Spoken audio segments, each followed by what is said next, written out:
Hi, welcome to my car. So this is a big week for me. Tomorrow is an event at UAB, the hospital that I was in for almost 3 months, and they've asked me to be a speaker.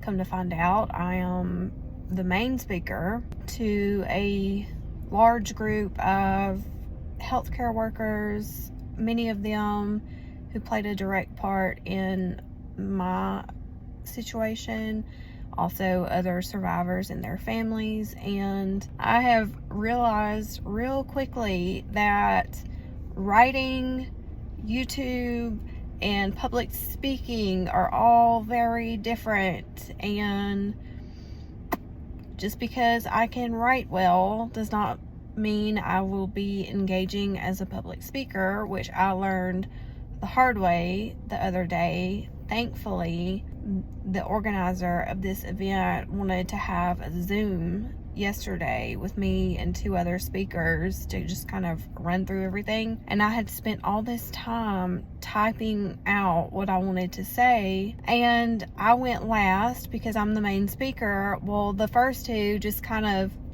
spoke from the heart. It was very natural. And then there I was reading what I had spent all this time writing, and it just didn't feel right. And I kind of clammed up, and I was like, okay, let's back up and punt. And that's what we did. So I just kind of organized my thoughts into an outline, and then we did another Zoom today, just me and the event organizer. And I just told her the only way I'm going to get through this is to be myself and pretend like I'm talking to a room full of people that are friends of mine, or like I talk to you guys on YouTube. So I'm going to go in with my little outline, the format of the things I want to say, and I'm going to refer to that. But other than that, it's going to be completely off the cuff, and I'm terrified. I'm absolutely terrified that I am going to choke and clam up and be very embarrassed. I also didn't realize until I did that Zoom yesterday. So my injury was 1.5 years ago. The other 2 speakers, their injuries were many, many years ago.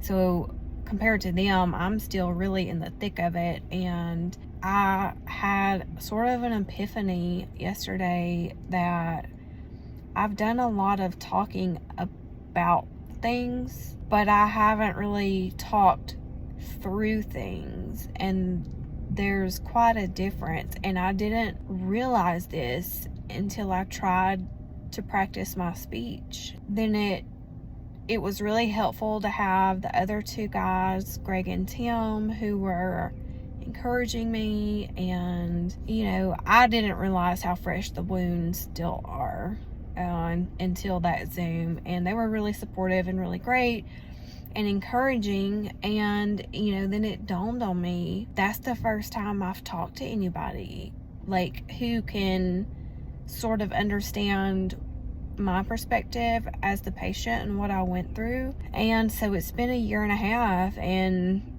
I've told some of my story, but I haven't really sat down and talked through it with somebody else that's in some way been there. And that is a big deal. And you guys know that I've been here. You've been following me, for however long you've been here. And I try to upload a video a week, and each week is a little bit different because I've just been kind of fumbling my way through this. I think I have a little bit more clarity after all of that about what I want the future of my channel to be, which ideally I would like to. Of course, this is all contingent on how tomorrow goes. If I totally bomb tomorrow, that might change things. So stay posted. I'm gonna take you with me. You're coming with me, okay? I need you there with me in spirit. So you will be there whether you like it or not. I'm going to pretend that those people are you guys, because you are friends and you make me feel comfortable. But back to what I was saying, I wonder if I could now use what I've built here on YouTube and talk through the things like I would a friend or a mentor, and let what I'm saying help maybe somebody else, because I didn't have that. So I want to be that for someone else. And I'm also I was asked to and agreed to and really want to become a mentor to people who are in the thick of it, who are in the hospital currently after a traumatic injury. They're going to train me to mentor them at bedside, just as someone, just as a peer, as someone who gets it. And I've also got the benefit of also being a paramedic, working in the healthcare field. So I've got a little bit of a unique perspective with that. But Greg and Tim, just on that Zoom call, just being a little bit supportive and recognizing that I was still early on, in my, like, the wounds are just very fresh still, and they recognized that and they encouraged me and made me realize that my story, what I've been through, could be that for someone else. So tentatively, that's the plan. But I've got to get through tomorrow first. It could go really well. I could totally bomb, but I do know that Dr. Godsick is going to be there. A lot, like Stacy, y'all have heard me talk about Stacy. Stacy's going to be there. I'm going to have a lot of people there, some of which will know me, but I won't know them. I won't remember them. But a lot of people, from trauma surgeons, ER physicians, ER nurses, the NI nurses, rehab, PT, OT, all of these people, respiratory, are all going to be there. And I am excited to have all of them there in one place, because I definitely have some things that I want to say directly to them. I just hope that I am able to do that tomorrow. But I didn't sleep much last night, because after I spent all this time writing a speech, I realized that that's just not going to work. The only way this is going to work is if I am myself a little bit, not all the way spicy Christy. We're going to have to rein it in a little bit, but be a little bit more professional. But Lee took me shopping and bought me a very nice dress and some new shoes, and he has been so supportive. I want to include him in this speech tomorrow somehow, in an appropriate way, but that man, I don't know why that man loves me the way he does, but by far above everybody else getting me through this has been Lee. I just don't I don't know what I'm going to say. I don't want to mess up my makeup, but that man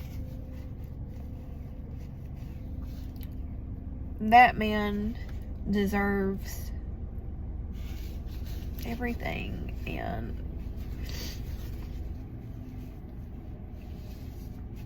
I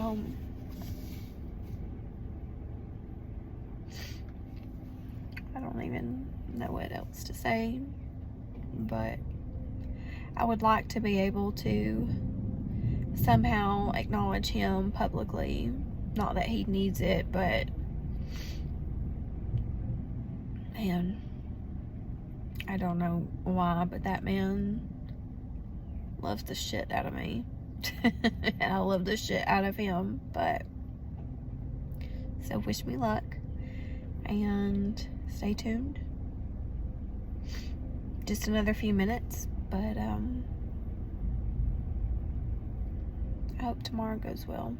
I think if tomorrow goes well, it could have a big impact on my future. So, see you after, I guess. Good morning. We are on our way to the event, and I have to tell somebody what I want to start my speech with. Lee says I shouldn't do it. So I'll just tell you guys, and then you'll just have to stick around to find out if I'm actually able to say that. But I'm incredibly nervous, and I'm not a public speaker. But it came to me last night when I was thinking about all the people that are going to be in the room. I started thinking, you know, there's going to be at least 5 people in that room that have had their finger in my butthole. And I suddenly felt better about talking to them.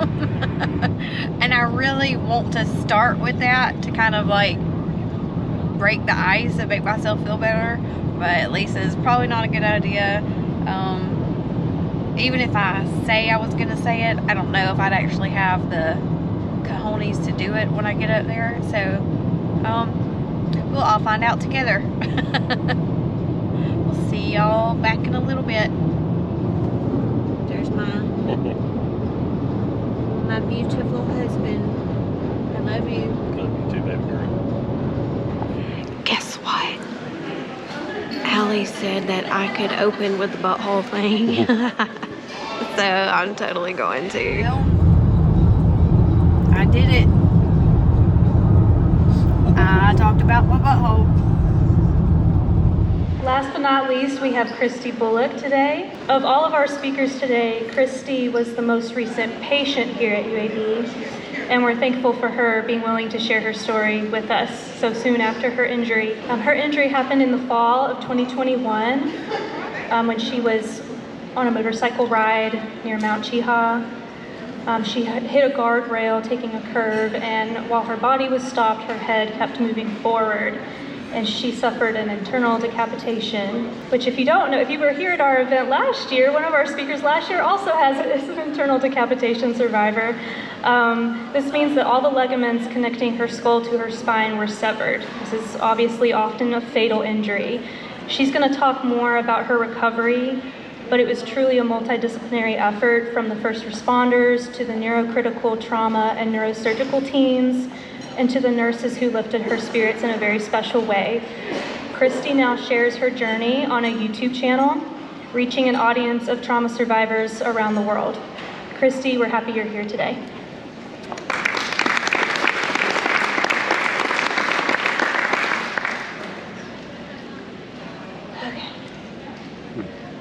Just going to start by saying I am very nervous.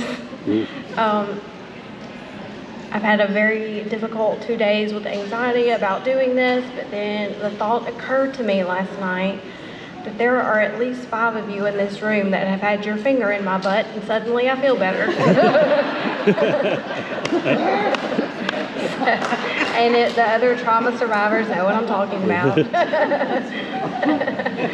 But so before my accident, I worked as a paramedic, so does my husband, and that day I was riding a motorcycle with my dad. I was what I thought a responsible rider. I was not a new rider, but it still did not work out in my favor that day. I guess we all just think it won't happen to us. But I remember right before I hit the guardrail, I knew that I was gonna wreck, and I thought, this is gonna hurt. The thought of death never crossed my mind. My first memory was waking up on the ground, looking up at the sky, and I could hear my dad on the phone with 911. And I guess I went into work mode because I started telling my dad to call a helicopter, because that's what I did for my patients. I got here to UAB where it was discovered that I had the internal decapitation, which, by the way, whoever got my helmet off, I want to speak to you. I'm amazed that y'all were able to get my helmet off without killing me after I found out just how bad it was. But not only did I have the internal decapitation, I injured both carotid arteries, my vertebral arteries, my lungs were damaged, multiple ribs, I broke my back in 3 places, I had a bad tibial plateau fracture, I have the sexiest leg in Alabama now. But those early days in ICU, and this is a little bit more difficult, I think, for me because it's still fresh. And I've done a lot of talking about what happened to me, but I haven't really talked through it. And I didn't realize that until we were prepping for this event. And I think so y'all are kind of y'all are the guinea pig for me processing this in front of you. And I'm no public speaker, that's for sure. It's just an average girl with a weird story. But those early days, the things that I struggled with the most was losing control over my own body, not being able to scratch my own itch or tell anybody what I needed. I couldn't really move, complete helplessness, even over your bowel movements. For a young woman, to suddenly have people changing your diapers is a horrific experience that transitioned over to when I cared for my mother-in-law recently as she was passing away, and I would change her diaper and she would say, "Christy, you have no idea how embarrassing this is." And I said, "But I do, and it's okay, I'm here for you," like they were for me. I started to get better. I was extubated for a brief time, and then I had a very rare complication. My husband was in the room, my sister, who's over there. My sister, by the way, just came out of the OR. She is a procurement nurse here at UAB. She takes care of organ donors until they go to harvest. This day, I suddenly quit breathing. I blew both my pupils, lost my gag reflex, and was entered into UAB's referral system for organ donation. My sister was locked out because I was now a patient. I had a delayed onset of hydrocephalus that caused me to go into sudden respiratory arrest and into a coma. The fact that I ever woke up from that is something that we will never understand.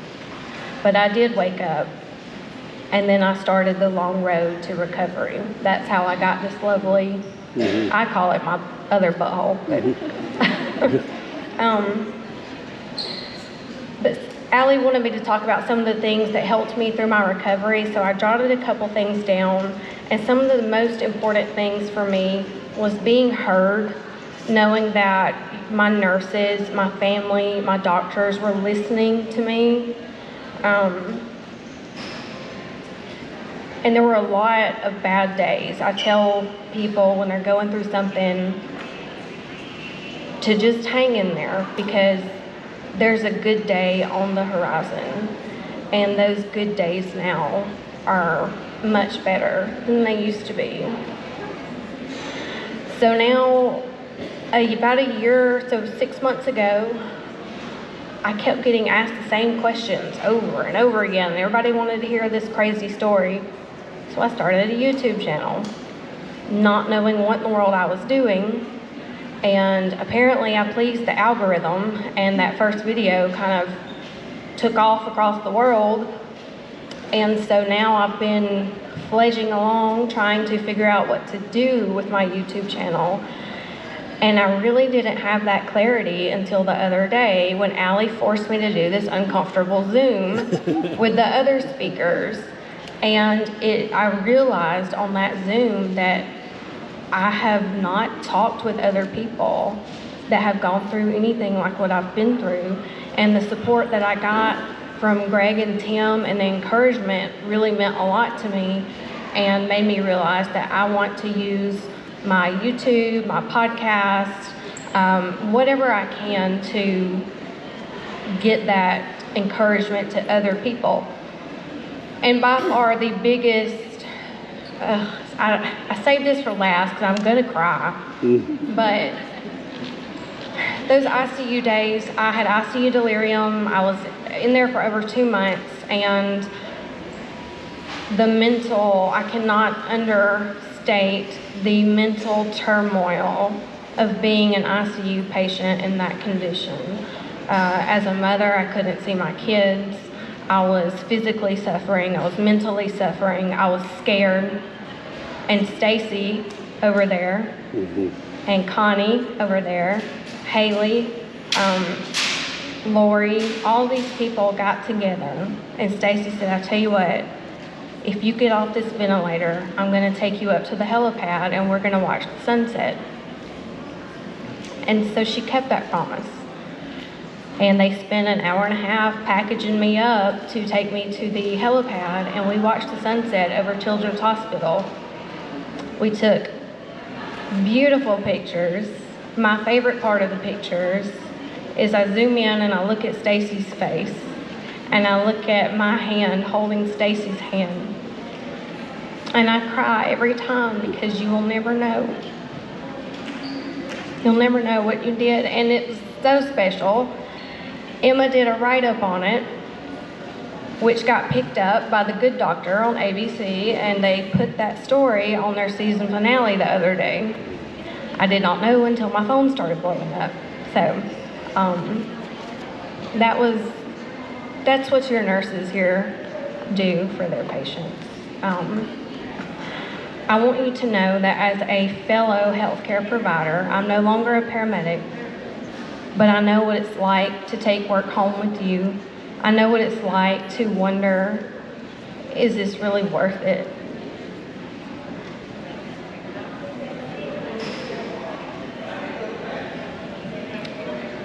And when you have those thoughts, just know that it is worth it. It might not be to everybody, but there's going to be that one person that you're everything for. So, thank you.